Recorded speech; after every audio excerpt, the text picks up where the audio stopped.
across the storm. Chapter 3. That night at the bar, Amy felt as though she was in a completely different world. She couldn't believe that everything was happening for real. When she realized that Mark was watching her, she froze in confusion and quickly looked away, her face flushing.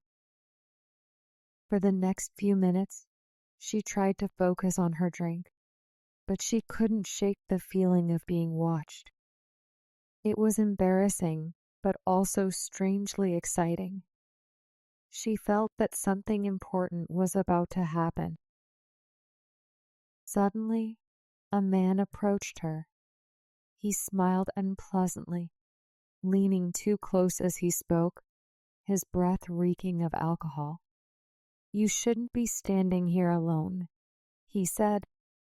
"Let me keep you company." Amy stepped back. "No, thank you. I'm fine." But the man didn't leave. Instead, he laughed and leaned closer. "Oh, come on. Don't be like that. Just one drink." Amy felt trapped, her eyes searching for Kate, who had left her a moment ago, saying she saw a friend on the other side of the hall. Amy was scared. She didn't know how to make him stop. "Is there a problem here?" The voice was calm and steady, but it cut through the noise like a sharp blade. Amy turned to see Mark standing just behind the man, his expression serious and commanding. The man hesitated, looking at Mark, then back at Amy. "We're just talking," he muttered.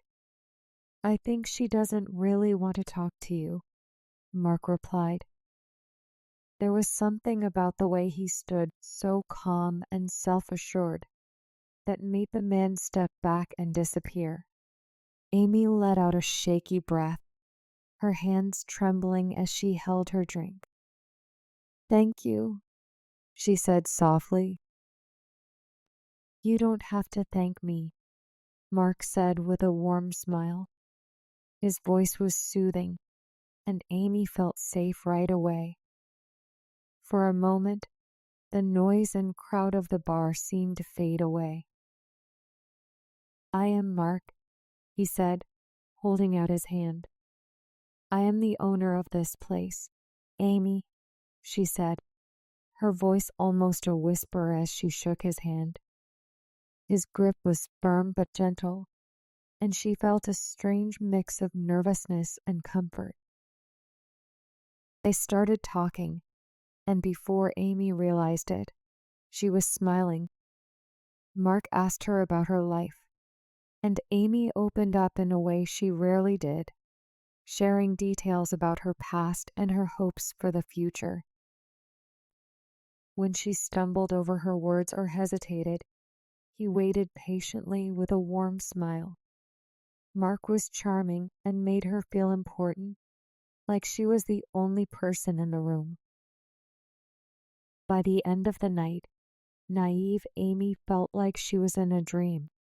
Mark seemed like everything she had always wanted: kind, confident, and attentive. That night, as Amy lay awake in Kate's guest room, she couldn't stop thinking about Mark. She replayed their conversation over and over in her mind, her heart full of hope. For the first time in years, she felt like maybe things were finally starting to go right in her life.